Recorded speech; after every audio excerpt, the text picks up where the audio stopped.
नमस्कार, जोहार। स्वागत है आप सभी का संकल्प से सिद्धि कार्यक्रम में। दोस्तों, इस कार्यक्रम के माध्यम से हम आपकी मुलाकात ऐसी पर्सनालिटी से करवाते हैं जिन्होंने अपने जीवन में एक संकल्प लिया था। उस संकल्प को पूरा करने के लिए उनके अंदर एक जुनून आया और उन्होंने उस कार्य को सिद्ध किया। आज इसी क्रम में हमने अपने स्टूडियो में आमंत्रित किया है द प्रोटीन हब के फाउंडर अभिजीत केसरी जी को। तो अभिजीत जी, बहुत बहुत स्वागत है आपका हमारे कार्यक्रम में। Thank you so much ma'am, यहाँ बुलाने के लिए आपका। अभिजीत जी, सबसे पहले तो हम आपसे ये जानना चाहेंगे कि आपका ये जो स्टार्टअप है द प्रोटीन हब, ये किस कंसेप्ट पे बेस्ड है और कैसे ये लोगों को सर्व करता है? मैम, इसका कंसेप्ट ये है कि बहुत लोग जिम जाते हैं, जिम लवर होते हैं, जो फिटनेस फ्रीक होते हैं, तो उनका एक होता है कि उनको proper meal, healthy meal, high protein meal वो मिलना ईजी नहीं होता। इधर वो जाएंगे सप्लीमेंट के लिए या फिर उनको चाहिए खुद से मील बनाना पड़ता है। तो बस यही ड्रॉबैक को देखते हुए, यही गैप को देखते हुए मेरा प्रोटीन हब मैंने सोचा और ये स्टार्ट किया कि लोगों को हेल्दी मील पहुंचाना है। जो जिम जा रहे हैं उनको जो उनका रिक्वायरमेंट है वो फुलफिल करना है, ये था मेरा। मार्केट कैसे एसेस किए आप इस चीज़ को लेकर? शुरू से लगता था कि ये मार्केट गैप है, यहाँ कोई है नहीं जो ये काम कर रहे हैं। लोग फूड इंडस्ट्री में बहुत सारे हैं एंड सबका टिपिकल वही है जो सब कुछ सर्व करते हैं, हर एक क्विजीन है, लेकिन कोई ये नहीं था कि हेल्दी मील प्रिपेयर कर रहा हो या हेल्दी किसी जो जिनको रिक्वायरमेंट है उनको फुलफिल कर रहा हो। जैसे किन्हीं को चाहिए high protein, low carb, low calorie, तो ऐसा कोई भी नहीं था, अभी भी नहीं है रांची में, जो हेल्दी मील प्रोवाइड कर रहा है उनके रिक्वायरमेंट के हिसाब से। तो ये मेरे को लगा कि ये करना चाहिए, इसका मार्केट भी है और ये खुद पे भी बहुत अच्छा है कि लोग अप्रिशिएट करेंगे कि हाँ कुछ हेल्दी मिल रहा है मार्केट में। अब अभिजीत जी, बहुत सारी ऐसी मार्केटिंग कंपनीज हैं या बहुत सारी ऐसी मल्टीनेशनल कंपनीज हैं जो इसी चीज़ में सर्व कर रही हैं लोगों को, तो उसके बीच आप अपनी जगह कैसे बना रहे हैं? किस यूनिकनेस या यूएसपी के साथ आप अपनी स्टार्टअप के लिए एक जगह बना रहे हैं? मैम, रांची में तो अभी फिलहाल कोई भी नहीं है, कोई बड़ी कंपनी भी नहीं है। अगर कोई है तो वो एक सप्लीमेंट फॉर्म पे है। जैसे वो एक सप्लीमेंट वे प्रोटीन पाउडर फॉर्म में सर्व कर रहे हैं, टैबलेट के फॉर्म में मल्टीविटामिन सर्व कर रहे हैं। तो वो एक प्रॉपर जो मील होता है, बना हुआ कुक्ड मील, वो अभी तक रांची में नहीं है। तो अभी तक मेरे को लगता है रांची में प्रोटीन हब पहला है जो हेल्दी मील प्रिपेयर कर रहा है, लोगों तक पहुंचा रहा है। ओके, बहुत सारे ऐसे कंपनीज हैं जो आपको एक हेल्थ डाइट प्रिपेयर करके देती हैं, बट मील प्रिपेयर करके नहीं देती, वो आपको खुद देखना होता है। हाँ, आप कोई भी डाइटिशियन या न्यूट्रिनिस्ट के पास जाओगे तो वो आपको प्रिपेयर करके बता देंगे आपको क्या क्या खाना है, और वो भी वो बताएंगे आपके अकॉर्डिंग। हमारा ये है कि हम आपको हेल्दी मील तो देंगे, साथ में टेस्ट भी देंगे, जिससे ये होगा कि लोग खा तो रहे हैं हेल्दी, लेकिन उनको अच्छा भी लग रहा है, टेस्टी भी लग रहा है।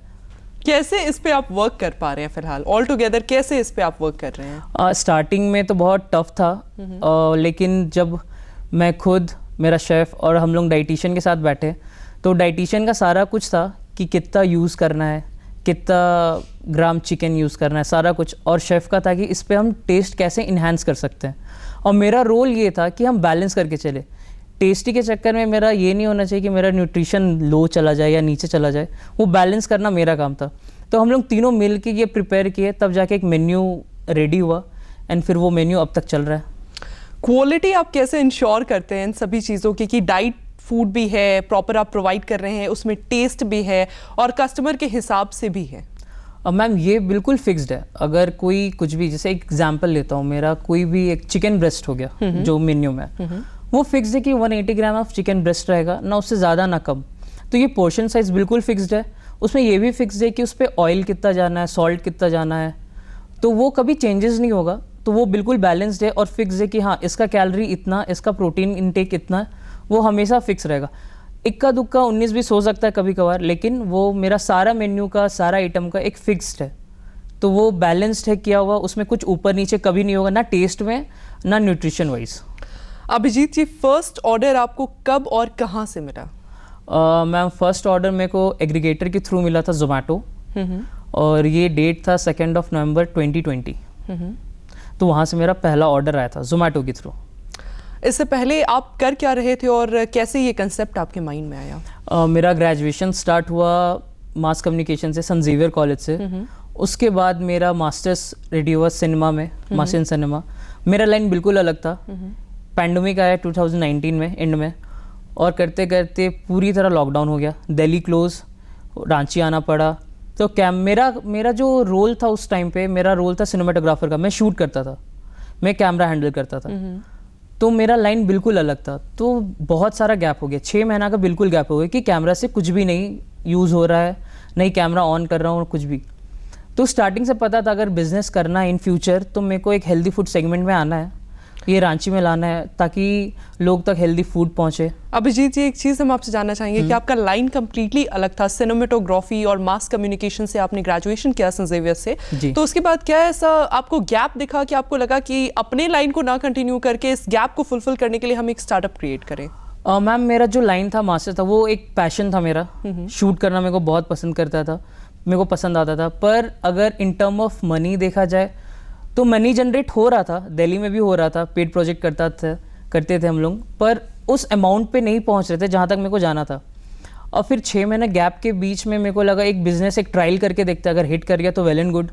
और ये प्रोटीन हब स्टार्ट किया मैंने और ये धीरे धीरे सक्सेस होते होते काफ़ी अच्छा ये सक्सेसफुल हो गया। अभिजीत जी, आपको एक्सपोजर कहाँ से मिला? एक्सपोजर कब और कैसे मिला, कहाँ से मिला? आपके इस एक्सपीरियंस को हम आपसे जानना चाहेंगे। Exposure in the sense protein hub को जी, लेकर बिल्कुल। के ये शुरू से था मैम। जब मैं खुद जिम करता था तो मेरे को एक लगता था कि कोई अगर रहता जो प्रॉपर जिम वाला मील बना करके दे, कम तेल में, न्यूट्रिशन उसमें भरपूर रहे, तो ये मेरे को शुरू से लगता था। ये मेरे ही नहीं, बहुत लोगों का कंप्लेन है कि हम लोग जिम तो कर लेते हैं लेकिन कोई मील रेडी करके नहीं देता। तो ये एक्सपोजर मेरे को तो बहुत स्टार्ट से ही मिल गया था जब से मैं जिम ज्वाइन किया था। तो वही लेते लेते धीरे धीरे करते करते फिर एक प्रॉपर प्रोटीन हब ये 6 महीना पैंडेमिक में रेडी हो गया। फ्रेंड्स और फैमिली से आपको कितना सपोर्ट मिला, फ्रेंड्स और फैमिली का कितना शेल्टर मिला, इसके बारे में आप हमें बताइए। स्टार्टिंग में फैमिली स्पेशली मेरी मम्मी बहुत सपोर्ट की। उनका कहना था कि ठीक है ट्रायल लो, अभी ऐसे भी पूरा पैंडेमिक है, जॉब मिल नहीं रहा है, अब मेरे को जॉब भी चाहिए था तो जॉब तो मिल ही नहीं रहा था और मैंने अप्लाई भी किया तो मेरे को वहाँ से कुछ रिस्पॉन्स नहीं मिला। तो एक छोटा सा कैपिटल इन्वेस्ट करके तो मैंने ये प्रोटीन हब स्टार्ट किया और मम्मी का फुल सपोर्ट था, पापा का सपोर्ट था, मेरी बहन का सपोर्ट था, कुछ फ्रेंड्स भी थे जो बोल रहे थे कि हाँ ठीक है बिजनेस करो, इस पे है स्कोप है। सब ने मेरे को मोटिवेट किया तो धीरे धीरे करते करते ये स्टार्ट हो गया और ये चलने लगा। क्या फाइनेंशियल सपोर्ट भी रहा था आपकी फैमिली की साइड से? हाँ, कुछ मेरे फैमिली की साइड से पापा ने किया।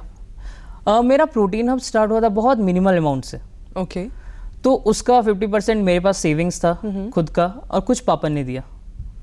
हम आपसे जानना चाहेंगे अभिजीत जी कि इनिशियली आपने अपनी जो स्टार्टअप है उसको आपने क्लाउड किचन के मोड में रखा था। हाँ जी। तो इसके पीछे की आपकी क्या सोच रही थी कि प्रोटीन हब को क्लाउड किचन के फॉर्म में आपने इनिशियली क्यों रखा?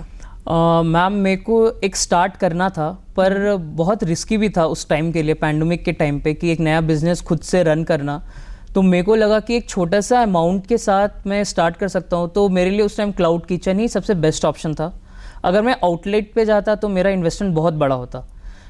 मेरे लिए क्लाउड किचन इजी इसलिए था क्योंकि एक छोटा सा अमाउंट से एक 100 स्क्वायर फीट के रूम से ही मैंने किचन अपना स्टार्ट किया एंड फिर वो क्लाउड किचन मेरा धीरे धीरे चलने लगा। स्टार्टअप क्रिएट करने के बाद कितने टाइम गैप या ड्यूरेशन के बाद आपको ऑर्डर्स रिसीव होना शुरू हुए? ऑर्डर आते थे, स्टार्टिंग के 4 मंथ ऑर्डर आते थे, बहुत गिने चुने ऑर्डर आते थे, इक्का दुक्का। पर जैसे 4 मंथ 5th मंथ क्रॉस हुआ तो मेरा ऑर्डर वैल्यू बहुत बढ़ गया, मेरा ऑर्डर क्वांटिटी बढ़ गया, लोग जानने लगे, लोग कॉल करने लगे एंड स्विगी जोमेटो के थ्रू मेरे को भरपूर ऑर्डर स्टार्ट हो गया था आफ्टर 5th मंथ। तो इनिशियली के जो वो 4 मंथ्स थे जिसमें आपके ऑर्डर्स काफ़ी गिने चुने आ रहे थे, उन 4 मंथ्स में आपने अपने आप को कैसे संभाले रखा? क्या आपका मेंटल स्टेट था और कैसे आपने उसको सस्टेन्ड रखा? बहुत टफ था क्योंकि मेरे पास कुछ बच भी नहीं रहा था, मेरा बिजनेस चल रहा था नो प्रॉफिट नो लॉस पे। मैंने ट्राई किया, अब बीच में बहुत बार ऐसा हुआ कि मेरे को लगा कि यार बंद कर देना चाहिए, कुछ मिल नहीं रहा इससे। पर एक होता है ना, पेशेंस था मेरे पे कि हाँ चलो एक दिन और पुश कर लेते, एक दिन और पुश कर लेते, ऐसे करते करते मेरा वो 4 मंथ निकल गया। हाँ, पर वो 4 मंथ मेरे लिए बहुत टफ था, एक एक दिन खुद को पुश करना। पेशेंस रखा, इसलिए प्रोटीन अब आज तक है और अभी भी चल रहा है। बहुत सारे ऐसे सरकार की स्कीम्स हैं, फंडिंग स्कीम्स हैं स्टार्टअप्स के लिए, तो उनमें से किसी स्कीम्स का क्या आपको अभी तक लाभ मिल पाया है? अभी तक तो नहीं, और मैंने ट्राई भी नहीं किया और ना ही कोई गवर्नमेंट स्कीम का मैंने लाभ उठाया अभी तक। अगर हम बात करें अभिजीत जी द प्रोटीन हब की रेवेन्यू जनरेशन मॉड्यूल की, तो किसी भी स्टार्टअप को चलाने के लिए इन्वेस्टमेंट्स या फंड्स या रेवेन्यू जनरेशन की ज़रूरत होती है, तो आपके स्टार्टअप द प्रोटीन हब का रेवेन्यू जनरेशन मॉड्यूल क्या है? मैम मेरा 3 मॉड्यूल है। एक तो एग्रीगेटर्स स्विगी एंड जोमेटो जो ऑनलाइन ऑर्डर्स आते हैं, दूसरा मेरा है खुद का आउटलेट ऑफलाइन सेल जो मेरे काउंटर सेल होता है, एंड तीसरा है मेरा सब्सक्रिप्शन मॉडल। तो जितने भी फिटनेस फ्रीक जिम फ्रीक हैं उनका है कि वो 1 मंथ 2 मंथ्स उनका एक पैकेज बन जाता है। तो ये 3 से मेरा रेवेन्यू जनरेट होता है, एंड थर्ड वाले से जो सब्सक्रिप्शन मॉडल है इससे मेरा अच्छा खासा रेवेन्यू जनरेट होता है। आप जॉब और स्टार्टअप के बीच के फासले को किस तरीके से देखते हैं? दोनों का पर्सपेक्टिव बहुत ही अलग है, बहुत चेंज है। शायद जो जॉब कर रहे हैं उनके लिए ये मेंटल सेटिस्फैक्शन है कि मेरे को मंथ के स्टार्टिंग फर्स्ट वीक में मेरे को सैलरी क्रेडिट हो जाता है। बिजनेस का ऐसा नहीं है, बिजनेस का है कि बहुत प्रॉफिट भी देता है तो लॉस भी देता है, तो दोनों का माइंडसेट बिल्कुल अलग है। जो बिजनेस कर रहे हैं वो थोड़ा रिस्क लेते हैं कि हाँ चलो ठीक है प्रॉफिट हो रहा है, तो लॉस सहने का भी उनमें होता है करेज कि हाँ लॉस होगा तो मैं देख लूँगा। लेकिन जॉब में है कि वो फिक्स्ड है कि हाँ सैलरी आपको मिल जाएगा, 9 to 5 जॉब है, उसमें कोई रिस्क नहीं है। एक्चुअली आपको क्रेडिट तो हो जाएगा अमाउंट, पर उसमें ये नहीं है कि लॉस भी हो सकता है प्रॉफिट भी हो सकता है, एक फिक्स अमाउंट आपको क्रेडिट तो होना है। आपने रिस्क की बात करी अभिजीत जी, तो जी। इसी से हम आपसे ये जानना चाहेंगे कि अक्सर स्टार्टअप्स को एक रिस्क फैक्टर रहता है कि जो भी पैसा टाइम एफर्ट्स उन्होंने इन्वेस्ट करा है वो पैसा एनर्जी उनका अच्छे से यूटिलाइज हो पाएगा या डूबेगा वो पैसा। तो आप इस रिस्क को किस तरीके से व्यू करते हैं? मैम रिस्क तो है, पर एक पेशेंस रखना बहुत इम्पॉर्टेंट होता है कोई भी बिजनेस ओनर के लिए। अगर वो पेशेंस रख रहे हैं तो फॉर श्योर ये पैसा तो डूबेगा नहीं, ये चलेगा पक्का, आगे अच्छा खासा रेवेन्यू जनरेट होगा, प्रॉफिट भी देगा। पर अगर मैं पेशेंस नहीं दिखाता स्टार्टिंग के 4 मंथ, तो शायद आज मेरा प्रोटीन हब चल भी नहीं रहा होता या रहता भी नहीं। द प्रोटीन हब, हाँ जी, नाम आपने रखा है अपने स्टार्टअप का, तो वाई द प्रोटीन हब, ये नाम के पीछे का क्या कंसेप्ट है? प्रोटीन हब ही क्यों आपने नाम रखा है? ये बहुत अट्रैक्टिव नेम है। प्रोटीन हब से ही पता चलता है कि कुछ हेल्दी मिलने वाला है, कुछ हाई प्रोटीन डाइट मिलने वाला है। तो जितने भी जिम वाले लोग हैं उनका हमेशा का रोना रहता है कि मेरे को हाई प्रोटीन डाइट ही चाहिए। तो प्रोटीन हब नाम सुनते साथ उनको पता है कि मैं यहाँ पे खाऊंगा तो मेरे को मेरा प्रोटीन इंटेक जो है वो कंप्लीट होने वाला है। तो इसीलिए बहुत कुछ नाम सोचा, पर लास्ट में यही स्ट्राइक किया कि the protein hub is the best name अभी मेरे आउटलेट के लिए। आपके स्टार्टअप फेज में क्या कोई ऐसी चैलेंजिंग फेज भी रहा जो आप हमसे साझा करना चाहेंगे? बहुत बार होता है मैम, जैसे कि अगर फेस्टिवल आता है तो बहुत सारा ऑर्डर ड्रॉप हो जाता है। फिर जैसे अगर कभी झारखंड बंद हो गया या फिर जोमेटो बॉय के वो लोग डिलीवरी बॉय वो लोग स्ट्राइक पे चले जाते हैं तो हमारा ऑर्डर वैल्यू बहुत गिर जाता है। तो ये रहता है कि ऑर्डर एक टाइम तक इतना अच्छा ऑर्डर आ रहा है, ऑल ऑफ सडन इतना ड्रॉप हो गया ऑर्डर, तो थोड़ा सा टेंशन होता है, डर लगता है। लेकिन हाँ टाइम के साथ ये कवर अप हो जाता है। आपका स्टार्टअप फिलहाल किन किन एरियाज में ऑपरेटेड है? अभी 2 आउटलेट है, एक चूटिया पक्का कुआं में है और एक डंगरा टोली अपोजिट कश्यप आई हॉस्पिटल। मतलब सिर्फ रांची में ऑपरेटेड है? अभी रांची में ही है, सिर्फ 2। तो क्या आपने इसके बाद भी इसको एक्सपैंड करने का कुछ सोच रखा है? इसके आगे का नेक्स्ट वे फॉरवर्ड विजन या नेक्स्ट 5 इयर्स प्लान आपने कुछ सोच रखा है? बिल्कुल सोचा है। अभी मेरा प्लान है कि विद इन 2 to 3 मंथ एक आउटलेट और आना है रांची में। फ्यूचर प्लान है कि दिल्ली, बेंगलोर, कोलकाता, नोएडा यहाँ पे खुद का आउटलेट डालूँ। और 5 ईयर प्लान अगर आप पूछे तो मेरा तो यही विज़न है कि कमिंग टाइम में कि हर एक स्टेट हर एक सिटी में खुद का प्रोटीन हब हो। आपने फिलहाल अपने साथ में कितने लोगों को डायरेक्टली या इनडायरेक्टली अपने साथ जोड़े रखा है जिनको आप एक रोज़गार का माध्यम प्रोवाइड कर रहे हैं? डायरेक्टली मेरे पास अभी टोटल 12 एम्प्लॉयड हैं और इनडायरेक्टली देखा जाए तो 5 से 6 मेरे डिलीवरी बॉय हैं। जो भी आपके साथ लोग जुड़े हैं डायरेक्टली या इनडायरेक्टली, उनके साथ आपका रेवेन्यू शेयरिंग मॉड्यूल किस तरीके से होता है? मंथली पे आउट होता है, सबको मंथली पेमेंट मिलता है और जो डिलीवरी बॉय है उनको पर ऑर्डर के हिसाब से पेमेंट मिलता है। ओके अभिजीत जी, हम आपसे ये जानना चाहेंगे कि अपने प्रोडक्ट्स को जो प्रोडक्ट्स हैं आपके द प्रोटीन हब के प्रोडक्ट्स को मार्केट में सेल करने के लिए आप क्या मार्केटिंग स्ट्रैटेजीज अपनाते हैं ताकि ये इफेक्टिवली ग्रो होता रहे? पहला तो जोमेटो में प्रमोशन, वो बहुत बूस्टअप करता है ऑर्डर को। दूसरा Instagram paid project, paid post. And तीसरा होता है कि मैं खुद जितने भी जिम है रांची में खुद का पोस्टर पैम्पलेट वहाँ पे लगवाता हूँ, तो लोग द प्रोटीन हब देख के समझ जाते हैं कि कुछ शायद हेल्दी मिलने वाला है। तो वहाँ से बहुत लोगों का कॉल आता है कि ये है क्या, आप प्रोवाइड क्या करते हो, आप सप्लीमेंट देते हो, आप मील देते हो। तो ये 3 तरीका है जिससे मैं इन प्रमोशन तीनों को करता आप थोड़ा एक्सप्लेन करना चाहेंगे तो एक्सप्लेन कर हूँ। सकते हैं। जोमेटो में होता है पेड प्रमोशन। जोमेटो में आप जैसे जोमेटो में लॉग इन करते हो तो एक टाइम होता है कि हाँ आपका इतना ऑर्डर अगर जैसे पुश करता है, एक टारगेट कंप्लीट करता है, तो वो लोग प्रोवाइड करते हैं कि आप प्रमोशन कर सकते हो जोमेटो में। दूसरा होता है इंस्टाग्राम पेज। तो प्रोटीन हब का इंस्टाग्राम पेज है, उस पर मैं कुछ कुछ पोस्ट को पर वीक पर मंथ के लिए प्रमोशन करता हूँ, तो हर एक लोग के इंस्टाग्राम में वो फ्लैश करते रहता है। तीसरा है जिम में खुद का पोस्टर पैम्पलेट लगाना, तो लोग देखते हैं जिम में कि द प्रोटीन हब है, तो उनको होता है कि ये है क्या एक्चुअली, ये सप्लीमेंट सेल कर रहा है या फिर कुछ मील दे रहा है। तो ये 3 तरीका से मैं प्रोटीन हब को प्रमोट करता हूँ। अभिजीत जी, आप हमें ये बताइए कि आपका ये जो द प्रोटीन हब का जो लोगो है, उस लोगो में एक शेफ का कैप है और शेफ के कैप के साथ बाइसेप्स लगे हुए हैं। तो शेफ के कैप के साथ बाइसेप्स लगा हुआ लोगो जो आपने चुना है, इसके माध्यम से आप क्या दर्शाना चाहते हैं और ये कंसेप्ट आपके माइंड में क्यों आया? मैम, जो क्योंकि मेरा प्रोटीन हब जिम लवर लोग का ही सारा रिक्वायरमेंट पूरा करता है, तो जो जिम जाते हैं ना, उनका एक आदत होता है कि वो कहीं भी फ्लेक्स करेंगे बाइसेप अपना। तो ये दिमाग में था मेरा, और क्योंकि ये किचन है, ये फूड है, तो मैंने एक शेफ कैप लिया और उसके साइड में बाइसेप लगा दिया। तो ये था मोटिव कि हाँ जिम वाले लोग अट्रैक्ट होंगे कि हाँ बाइसेप है तो शायद कुछ जिम से रिलेटेड ही है, तो लोगों से भी पता चले लोगों को कि ये जिम फूड यहाँ शायद मिलता होगा। अभिजीत जी, आपका एक्सपीरियंस अपनी स्टार्टअप जर्नी में क्लाउड किचन और आउटलेट्स दोनों का है, तो हम आपसे जानना चाहेंगे कि द प्रोटीन हब के माध्यम से आपका जो स्टार्टअप है उसमें क्लाउड किचन और आउटलेट्स दोनों में आपको बेसिक डिफरेंस क्या महसूस हुई? मैम, क्लाउड किचन ऐसा था कि मेरे को लोगों का एक्सपोजर नहीं मिल रहा था। क्यों? क्लाउड किचन है एक तरह से समझ लो घोस्ट किचन। एक रूम में बंद है, किचन ऑपरेट हो रहा है एंड एग्रीगेटर के थ्रू, स्विगी जोमेटो के थ्रू लोगों तक पहुंच रहा है। लोग उसका कोई भी फिजिकल एग्जिस्टेंस नहीं देख पाते कि ये है कहाँ, ये काम कैसे करता है। आउटलेट से क्या हुआ, लोगों की नज़र के सामने आ गया, प्रोटीन हब को एक अच्छा एक्सपोजर मिला लोगों का। वो लोग देख सकते हैं कि हाँ ये आउटलेट दिखता ऐसा है, यहाँ लोग इतने काम कर रहे हैं, यहाँ थोड़ा रश रहता है, तो पता चल गया कि हाँ आउटलेट है, अब एग्जिस्ट करता है मार्केट में। क्लाउड किचन में ऐसा बिल्कुल भी नहीं था। बिल्कुल भी नहीं है। लोग शायद नोटिस भी नहीं करते कि कोई किचन है नहीं है, उनको बस जोमेटो से मतलब है। बिल्कुल, वो जोमेटो खोल रहे हैं तो उनको cloud kitchen the protein hub दिख रहा है, वो ऑर्डर कर रहे हैं। अब क्या होता है कि कुछ क्रॉस भी करते हैं, देखते हैं outlet the protein hub, logo attractive लगता है, तो आके पूछते हैं ये है क्या, और उनको पता चलता है कि हाँ ऐसा ऐसा मिलता है, तो वो लोग वहीं पे खुद ऑर्डर करते हैं। तो एक बेसिक मेजर डिफरेंस था क्लाउड किचन और आउटलेट पे। और आउटलेट खोलने से ये हुआ कि मेरे को एक्सपोजर भी अच्छा खासा मिला लोगों का, एंड उनको भी पता चला कि ये अब एग्जिस्ट करता है, फिजिकली एग्जिस्टेंस है इसका, एंड ये है क्या।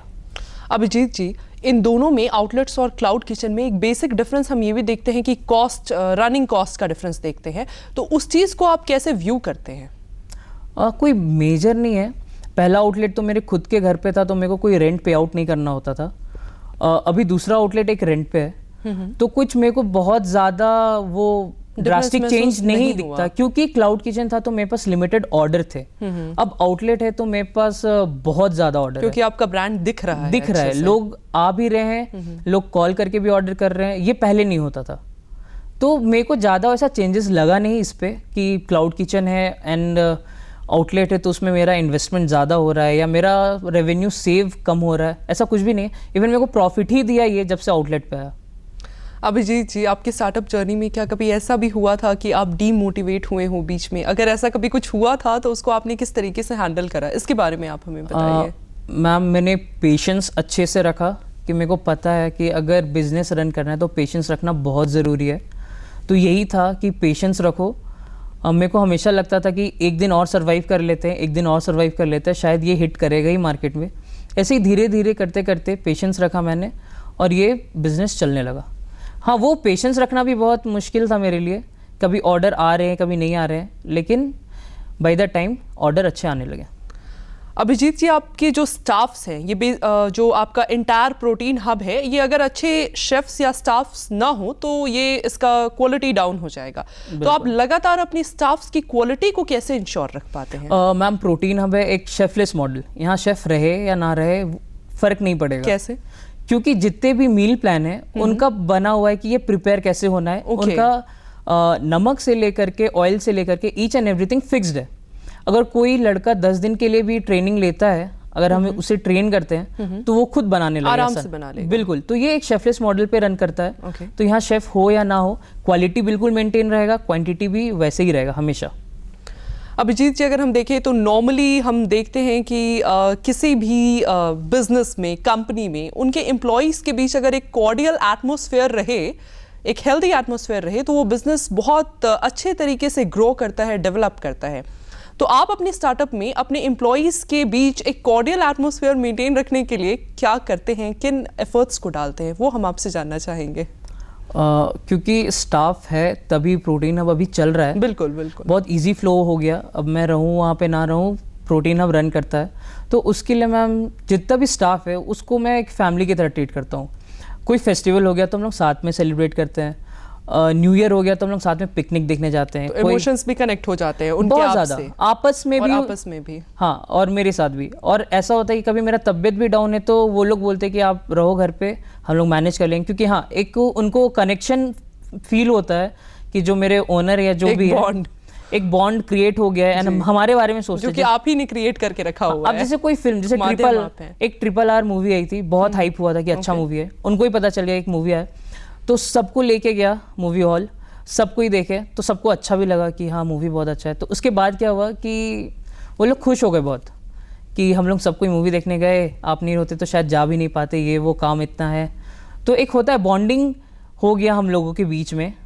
तो उस वजह से अभी इन्वायरमेंट बहुत ही पॉजिटिव रहता है किचन का मेरा, एंड सब कोई खुशी से काम भी करते हैं, एंड कोई दिक्कत भी होता है तो वो लोग खुद पे मैनेज कर लेते हैं, बाद में मेरे को बताते हैं। ये हेल्दी एटमॉस्फेयर और कॉर्डियल एनवायरनमेंट मेंटेन करना आपके स्टार्टअप के लिए काफ़ी हेल्पफुल है, जिसको आप फॉलो कर रहे हो फिलहाल। बहुत ज़्यादा, हाँ। अभिजीत जी, अगर हम बात करें आपके टारगेट ऑडियंस या क्लाइंट्स की, तो आपके टारगेट ऑडियंस या क्लाइंट्स कौन है, सबसे पहली बात, और दूसरी कि आप अपने टारगेट ऑडियंस और क्लाइंट्स को रिकॉग्नाइज कैसे करते हैं? मैम स्टार्टिंग से बता रहा हूँ, प्रोटीन हब जो है वो बेसिकली जिम लवर लोग के लिए, फिटनेस फ्रीक लोग के लिए वो एक मील प्रोवाइड करते हैं।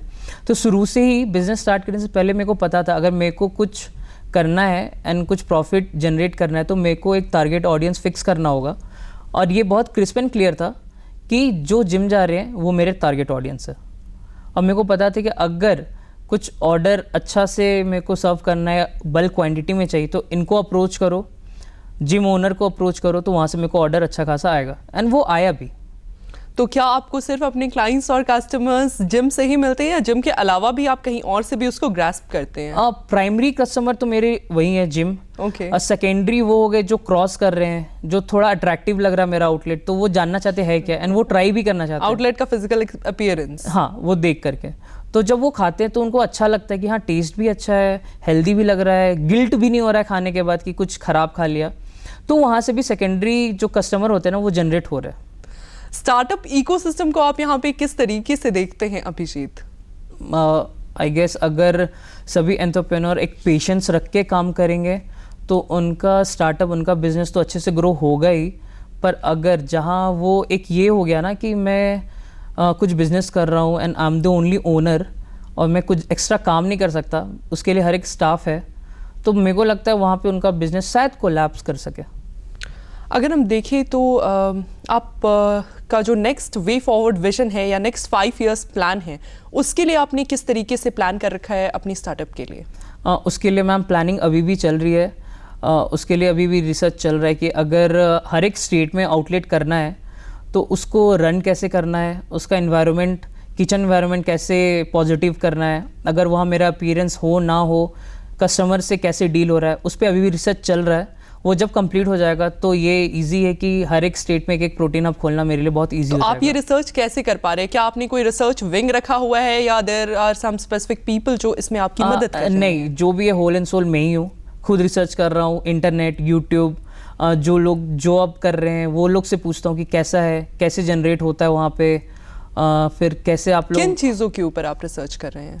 कि मैम अगर मैं नहीं रहूँ, एक आउटलेट है, एक फिजिकल आउटलेट है, अगर वहाँ पे ओनर नहीं है या मैं नहीं हूँ तो वो आउटलेट कैसे रन करेगा, बिलिंग कैसे होगा, ऑर्डर कैसे लिया जाएगा, अगर कस्टमर है तो कस्टमर के साथ कन्वर्सेशन जो हो रहा है वो पोलाइट वे में हो नहीं रहा है, या फिर स्टाफ है तो रूडली बात कर रहा है, इसके ऊपर रिसर्च चल रहा है मेरा अभी।